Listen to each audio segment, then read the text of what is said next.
और चाहती थी कि नहीं आओ। ना कि कितनी इन्वेस्टमेंट है। मैं जानती थी तुम आओगे। तुमने कहा हम एक नहीं हो सकते, सारी जिंदगी के लिए याद रह जाते हैं। और तुम्हारी मोहब्बत की उम्र कैद भी काट। जाके अकाउंट्स तो चेक करो। लाज रखी तुम्हारी बात की। इम्पोर्टेंट ये है कि हम साथ हैं। कि अपने दिल की सुनना। मौके और बिहेवियर ऐसे होते हैं कि कैलकुलेट तो करो, उसके बाद ही बात होगी हमारी। हर गाड़ी ये सब कुछ इम्पोर्टेंट नहीं। डिनर पे वेट करूंगा तुम, अपने दिमाग की मत मानना।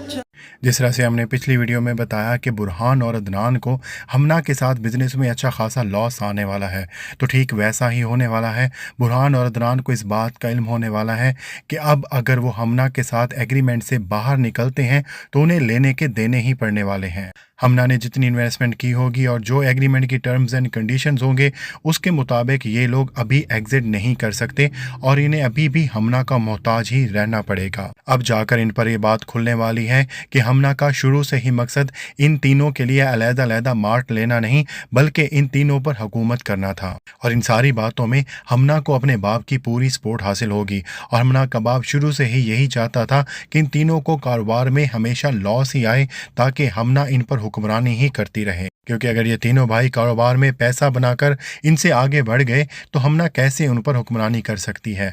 दूसरी तरफ आप ये भी देखेंगे कि बुरहान और उस्मान के झगड़े की वजह से बुरहान से वो सारी कंपनीज की मरात वापस ले ली जाएंगी जो हमला ने उसे दी हुई थी। आखिरकार उसे एक आम सी गाड़ी में ही सफ़र करना पड़ेगा।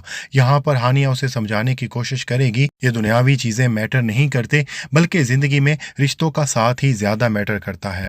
लेकिन बुरहान को इस बात का गुस्सा होगा कि जो कुछ भी उसने किया है सारा आपी के सामने उसने इज्जत भी गंवा दी और उसके हाथ भी कुछ नहीं आया। दूसरी तरफ सारा आपी के ज़िंदगी के दरवाजे पर एक मरतबा फिर से मोहब्बत दस्तक देना शुरू हो जाएगी। कमाल सारा आपी को जाके एक मरतबा फिर से प्रपोज करेगा और उसे ये ऑफ़र भी करेगा कि वो उसके साथ डिनर करना चाहता है और वो इसका इंतज़ार करेगा।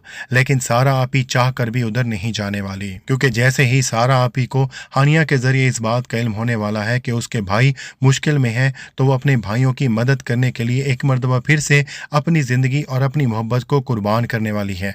और इस मरतबा भी लग रहा है कि कमाल को सिर्फ इंतज़ार ही करना पड़ेगा, क्योंकि जिस मुसीबत में बुरहान और अदनान फंस चुके हैं उसमें सिर्फ और सिर्फ सारा आपी ही है जो उन्हें मुश्किल से निकाल सकती हैं। और सारा आपी अपने भाइयों का भरपूर साथ देने वाली है, वो उन्हें कभी भी मुश्किल में अकेला नहीं छोड़ने वाली।